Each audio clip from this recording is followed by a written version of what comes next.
नमस्कार दोस्तों। आज का हमारा चैप्टर है HCPL 3150। एक तो हमारे पास ये मॉडल आता है HCPL 3150 और एक मॉडल आता है HCPL 31J। 31J जो होते हैं ये डबलर होते हैं, यानी ड्यूल शेड शील्ड सिस्टम से बना होता है, यानी दो सिस्टम काम करते हैं इसके अंदर। और जो हमारा 3150 है उसके अंदर सिंगल होता है, यानी ये जो होगा हमारा 8 पिन का होगा और ये होता है हमारा 3 और 3 6, 6 और 3 12 पिन, यानी 3 एक तरफ 3 एक तरफ, 6 और 6 इधर, 12 पिन का इसी। तो ये होता है HCPL 315J, जिसके अंदर ड्यूल मोड होता है, यानी डबल फंक्शन के लिए इसको ऑपरेट करवाया जाता है। ये होता है सिंगल फंक्शन।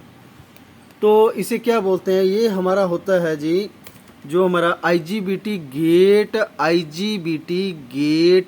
Driver IC।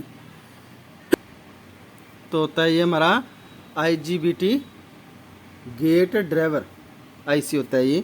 तो इसके अंदर एक मॉडल आता है A3120 भी आता है IGBT के अंदर। तो इसका प्रयोग क्यों किया जाता है, किस लिए किया जाता है, कैसे काम करता है, क्या चीज़ होता है, इसके बारे में करेंगे। इसका प्रयोग मोटर कंट्रोलिंग, इन्वर्टर सेक्शन और आपकी SMPS के अंदर इसका प्रयोग किया जाता है। जहाँ उस जगह भी कर सकते हैं जहाँ पर हाई वोल्ट हो और जो आपका इनपुट सेक्शन है कोई सेंसिटिव चीज़ के साथ जुड़ा हुआ है या सेंसिटिव SMPS के साथ जुड़ी हुई है, उसके अंदर इस IGBT यानी 3150 का प्रयोग किया जाता है। तो ये एक ऑटो कपलर की तरह काम करता है, जो मैंने पहले भी जो 316 IC कराई थी, J316 IC HCPL के अंदर, तो उसी तरह से ये भी मॉडल है, पर ये IGBT ड्राइवर मॉडल होता है। इसके अंदर आप हाई लेवल की फ्रिक्वेंसी जनरेट करवा सकते हैं किसी भी आगे सर्किट को ऑपरेट करवाने के लिए। और ये आइसोलेटेड होती है, मींस ये दो भागों में बांटी होती है। इसका एक जो इनपुट सेक्शन है वो अलग होता है, आउटपुट सेक्शन अलग। इसका प्रयोग करने का मेन मकसद ये होता है कि अगर आउटपुट के अंदर शॉर्टिंग आ जाए तो वो इनपुट के अंदर ट्रांसफ़र नहीं करती, अगर इनपुट के अंदर शॉर्टिंग हो तो वो आउटपुट के अंदर ट्रांसफ़र नहीं करती। यानी जिस सेक्शन में आपकी शॉर्ट सर्किट होगी, तो अगर वही सेक्शन के अंदर शॉर्ट सर्किट रहेगी, दूसरे सेक्शन में ट्रांसफ़र नहीं होगी। इसीलिए ज़्यादातर SMPS के अंदर ऑटो कपलर IC का भी प्रयोग किया जाता है। वो ऑटो कपलर IC जो आपका आउटपुट और इनपुट सेक्शन है, यानी जो पल्स जनरेट करता है और जो पल्स को ट्रांसफ़र कर देता है आगे, उन दोनों के बीच में हमेशा ही ऑटो कपलर IC लगाई जाती है, ताकि उसका जो आउटपुट के अंदर कोई भी शॉर्टिंग हो जाए तो इनपुट के अंदर सिर्फ उसका फीडबैक पहुंचे, शॉर्ट सर्किट ना पहुंचे। तो इसलिए इस IC का प्रयोग किया जाता है। यही IC जो होती है जो कि दो भागों में अलग अलग बांट देती है, जिससे कोई शॉर्ट सर्किट नहीं होता। इसलिए जो हैवी होती है, जहाँ मोटर को चलाने के लिए सर्किट बना होता है, जहाँ इन्वर्टर सेक्शन बना होता है, या आपका SMPS है, उसके अंदर इस IC का प्रयोग सबसे ज़्यादा किया जाता है। जो कि ब्रांडेड SMPS होती है, जहाँ फॉरेन से आई होती है, जहाँ फॉरेन की कोई भी कंपनी की मशीन लगी हो, उसके अंदर जो पावर सप्लाई लगी होगी, उसके अंदर इस IC का प्रयोग किया जाता है इनपुट और आउटपुट के बीच में। तो ये किस तरह काम करती है इसके बारे में करते हैं। इसके अंदर एक ऑटो कपलर की तरह ही डायोड लगा होता है। ये ऑटो कपलर का हिस्सा ये इस तरफ, जिसके अंदर पिन नंबर 1 जो है इसकी NC है, नो कनेक्शन है, और पिन नंबर 4 नो कनेक्शन, इसको यूज़ नहीं किया जाता। पिन नंबर 2 और 3 के ऊपर ये एनोड की पिन है, ये कैथोड की, मीन्स इस सेक्शन के ऊपर एनोड की पिन, इस पे पिन नंबर 2 पे पॉजिटिव सप्लाई है, पिन नंबर 3 पे नेगेटिव सप्लाई देंगे। जब इसको सप्लाई देंगे हम, तो वो सप्लाई यानी कम वोल्ट में होती है, जैसे 1.5 से 2 वोल्ट इसके करीब करीब होती है। तो ये कम वोल्ट के लिए होती है। जैसे इसके ऊपर वोल्ट मिलेंगे, ये हमारा जो ऑटो कपल का डायोड है, इंटरनल जो डायोड लगा है, उसकी लाइट इसके रिसीवर पे जाएगी। रिसीवर पे जाने के बाद ये किस तरह काम करता है, ये VE की पिन होती है। VE की मतलब GND ग्राउंड पिन है, इसको आप ग्राउंड कर सकते हैं, ये GND की पिन होती है। और ये V आउट यानी यहाँ से दोनों पिन से वोल्ट आउट होंगे, और यहाँ पे होता है VCC वोल्ट। ये आपको 15 से लेके 35 वोल्ट तक या 30 वोल्ट तक आप इसको सप्लाई दे सकते हैं।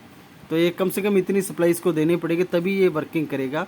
और इसके अंदर IGBT कंट्रोलर सिस्टम और ये जो हमारा ट्रांजिस्टर लगा हुआ है, ये वर्किंग करके ही आउटपुट में volt out, high frequency volt out input करवाते हैं जी। ठीक है जी। और ये पूरा सिस्टम जो होता है हमारा आउटपुट के अंदर दिया जाता है, जिससे इनपुट और आउटपुट को दोनों को अलग अलग बांट दिया जाता है। ठीक है, तो इस तरह ये काम करता है। इसकी पिन डिटेल, इसके टेस्टिंग आप बिल्कुल फॉर्मल सिंपल सा, पिन नंबर 2 और 3 के ऊपर आप मल्टीमीटर लगाओगे जैसे डायोड चेक करते हो। अगर डायोड जितनी वैल्यू आ रही है तो ये हिस्सा ओके है। ठीक है जी। और इसके बाद पिन नंबर 7 और 8 के बीच में हमें चेक करना पड़ेगा। 7, 8 और ग्राउंड भी चेक होगा हमारा। 8 और ग्राउंड के अंदर वैल्यू बीप नहीं आनी चाहिए, अगर बीप आ रही है तो भी खराब है। 8 और 7 के अंदर कुछ वैल्यू आएगी, वो भी एक तरफ वैल्यू आएगी। अगर दोनों तरफ वैल्यू सेम आ रही है तो भी ये आईसी खराब है। तो इस तरह इस आईसी को आप चेक कर सकते हैं मल्टीमीटर के साथ। और दूसरा हमारा जो होता है HCPL 315J 315J मॉडल है। इसके अंदर जो सिंगल सिस्टम काम करता है, इसके अंदर डबल सेक्शन को आप एक ही आईसी के साथ काम करवा सकते हैं। इसके अंदर 6 पिन का प्रयोग किया जाता है। इसकी पिन डिटेल सेम है। इसकी पिन नंबर 1 का जो NC की पिन होती है, नो कनेक्शन, इसको यूज़ नहीं किया जाता। और पिन नंबर 8 को भी यूज़ नहीं किया जाता। पिन नंबर 2 और 3 डायोड की है। पिन नंबर 2 अनोड यानी पॉजिटिव की पिन है, और पिन नंबर 3 जो है नेगेटिव की पिन है। इसी तरह पिन नंबर 6 पॉजिटिव की है और पिन नंबर 7 नेगेटिव की है। जब इस पर सप्लाई दी जाएगी तो ये ऑन हो जाएंगे। ऑन होने के बाद इस तरफ ट्रांसफ़र करेंगे। वोल्ट ट्रांसफ़र करने के लिए जो पिन नंबर 9 है, मैं ये आपको दिखाता हूँ थोड़ा सा। जो पिन नंबर 9 है ये होती है हमारी GND ग्राउंड, और ये भी है हमारी GND, ये GND पिन है। ठीक है जी। तो ये GND पिन है और ये हमारी आउटपुट वोल्ट है, वोल्ट आउट, और ये भी वोल्ट आउट है। और पिन नंबर 11 VCC की है, पिन नंबर 16 VCC की है, यानी इस पे आप 15 से लेकर और 30 वोल्ट आप सप्लाई दे सकते हैं। तो ये ऑन होने के बाद, यहाँ पे इनपुट होने के बाद जब इस पे सिग्नल आएगा तभी ये पिन नंबर 15 से वोल्ट ट्रांसफ़र करेगी। जितने हमारे इनपुट के, ये 15 है तो 15 वोल्ट आउटपुट कर देगी। तो ये हाई फ्रिक्वेंसी के लिए यूज़ किया जाता है। जो सेंसिटिव सर्किट होते हैं उसके लिए काम में ली जाती है। और ये डबल बेस होती है, यानी 2 सेक्शन इसके अंदर बने होते हैं। दोनों सेक्शन के अंदर आप 2 अलग अलग सेक्शन को एक आईसी के साथ ऑपरेट करवा सकते हो, अलग अलग इनपुट दे के और अलग अलग आउटपुट लेके आप किसी भी 2 सर्किट को ऑपरेट करवा सकते हो। तो ये होती है हमारी IGBT ड्राइवर आईसी।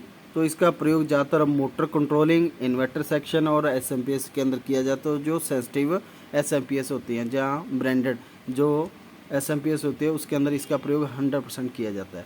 तो क्योंकि इसका प्रयोग इसलिए बेस्ट है क्योंकि ये आइसोलेटेड होती है, मीन्स इसका जो अलग अलग जो चैप्टर है जो अलग अलग बना हुआ है, ये जो 1 से लेके 8 तक का ये अलग सेक्शन बना हुआ है और 9 से 16 का अलग बना हुआ है, ताकि कोई भी शॉर्ट सर्किट इनपुट या आउटपुट में होने के बाद एक दूसरे में ट्रांसफ़र नहीं होती। अगर आउटपुट में कोई शॉर्टिंग हो जाए तो इनपुट के अंदर ट्रांसफ़र नहीं होगी, अगर इनपुट के अंदर शॉर्टिंग हो जाए तो वो आउटपुट के अंदर ट्रांसफ़र नहीं होती।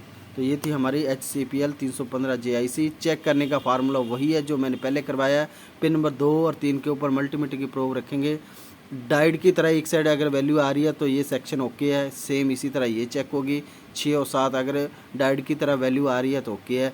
उसके बाद पिन नंबर 16 और 15 और पिन नंबर 16 और 14 के ऊपर बीप नहीं आनी चाहिए, अगर बीप आ रही है तो भी ये ख़राब है। सेम फार्मूला यहीं पे चेक होगा। तो इस तरह इस आईसी को आप मल्टीमीटर के साथ भी चेक कर सकते हैं। अगर वीडियो अच्छी लगी हो तो लाइक, शेयर और सब्सक्राइब जरूर करें, और नई नई वीडियो आगे आती रहेंगी आईसी की। जो नई नई आईसी आ रही हैं उनके बारे में हम करते रहेंगे। अगर वीडियो अच्छी लगे लाइक, शेयर और सब्सक्राइब जरूर करें। धन्यवाद जी।